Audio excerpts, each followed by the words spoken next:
You have one job, one salary, one boss.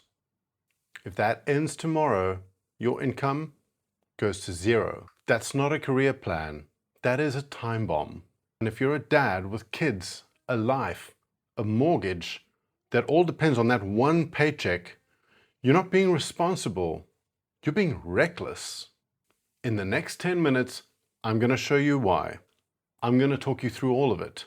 And then I'm going to show you what to do about it. I know that sounds backwards. You're waking up at 6 a.m. in the morning, commuting in traffic, sitting through boring meetings, dealing with holes. You think you're being the good dad, right? Wrong. You're just one termination away from zero. One restructure, one health crisis, and you have zero backup plan.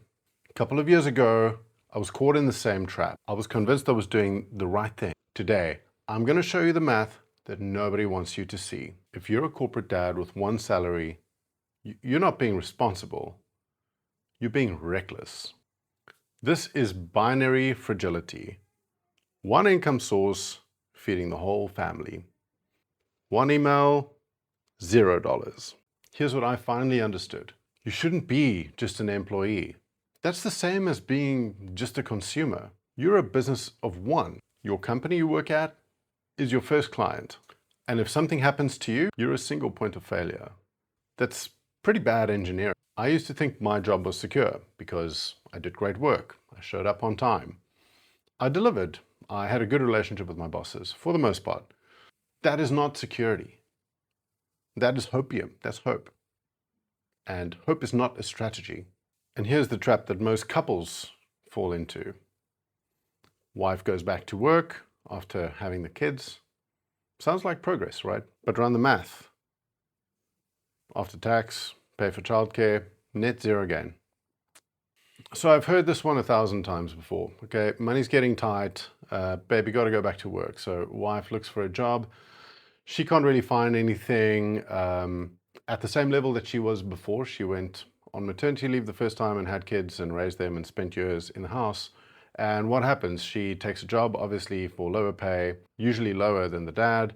She also pays her taxes, sits in traffic and commutes, sits in boring meetings, makes the same compromises as the dad. And on top of this, everything she earns gets taxed, and whatever's left after tax pays for a nanny or childcare, because now she's not in the house anymore, raising the kids as the primary caregiver, having that immense impact, that valuable impact that a mother only can have. You're effectively outsourcing the raising of your legacy completely for maybe $1,000 a month extra and her feeling some sense of purpose. Meanwhile, both of you are actually worse off for it, and the ones who ultimately lose in this equation are the children. And I'm not judging anyone who does this. It's very typical that people do this, but once you see this, you unfortunately can't unsee it, and you really have to be honest with yourself and question whether this is really worth the trade-off. So here's the reframe that kind of changed everything for me. Your boss is not your family. Your boss is your client. On Monday, you're gone. On Friday, you're replaced. You're just another vendor on the vendor list. That's it. We do definitely romanticize corporate loyalty a lot. You know, they invested in me, they believed in me, they took a chance on me, they trust me, I love my boss, we get along so well. This is a family, you know, we work together, we drink together, we stay after work for drinks together, you know, camaraderie. It's all bull. If you die tomorrow, they would hire your replacement in 72 to 96 hours if they can. And I'm not saying this to be cruel. I'm saying it to set you free. The second you stop seeing yourself as an employee and start seeing yourself as a vendor, a provider or a supplier to your company, everything changes. You stop begging for security. You start building leverage. You stop hoping they'll keep you. Stop hoping they'll promote you. You start knowing you don't need them to. That shift saved my life. And it'll save yours too. Now, let's talk about what you're actually selling. You sleep for 8 hours a day, so you're awake for 16. If you work 8 hours, you're not selling a third of your day, you're selling half of your conscious life.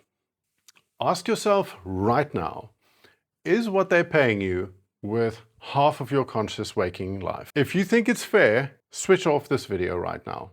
But if not, you should recalculate everything, because most guys tell themselves, oh, it's all right, I just work 8 hours. It's not the whole day. That's fine. No, you're working 8 out of 16 waking hours. And then when you add the commute, this Sunday dread, oh, I just have to prep for this meeting in advance. I need to get things ready on a Sunday for a Monday. I have to take this early morning flight. Oh, my flight was delayed. I'm coming back late, honey. Sorry, I won't be there for dinner. That mental load never shuts off. You're giving them way more than half. And you're giving them your best energy, your sharpest thinking, your patience, your restraint, your self-control. What's left for your kids? The scraps. Trust me, I know. Who actually does get the best version of you? Your client gets your full energy. Your family gets the leftovers. I used to tell myself, family is priority. But when I actually looked at how I spent my energy and how I spent my time, I realized that my job was always getting the best of me. My boss was always demanding the highest performance. They got the strategic me, the analytical me, the patient me, the creative me. My kids get zombie dad, the guy who's mentally checked out by 7 p.m. The guy who snaps because he's got nothing left in the tank. If you're giving your corporate client your A game and your actual shareholders in your life what's left of you, your priorities are not what you think they are. They are what you do, not what you say, and not what you intend. Final thought experiment. Okay. Forget Saturday, forget Sunday. You just have 168 hours in a week. A blob of time. How would you spend it? Most people live Monday to Friday in survival mode, and then they completely collapse on the weekend. That's not life. That's a hostage situation. If you had to design your week from scratch, no corporate calendar, no business hours, would you choose 2 hours a day in traffic? Would you choose meetings that should have been emails? The weekend is a corporate invention to make you tolerate 5 days of misery. Delete it.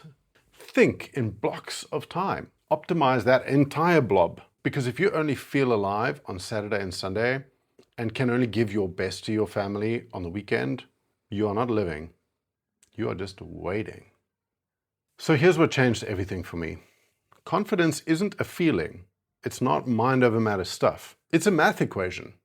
Most guys think having job security is having a long contract or being really well liked by your boss. That is a fantasy. Real security is one calculation. Can I replace this income, this one income that I have, faster than I would burn through my savings? That's it. I don't need my current client to like me. I don't need them to keep me.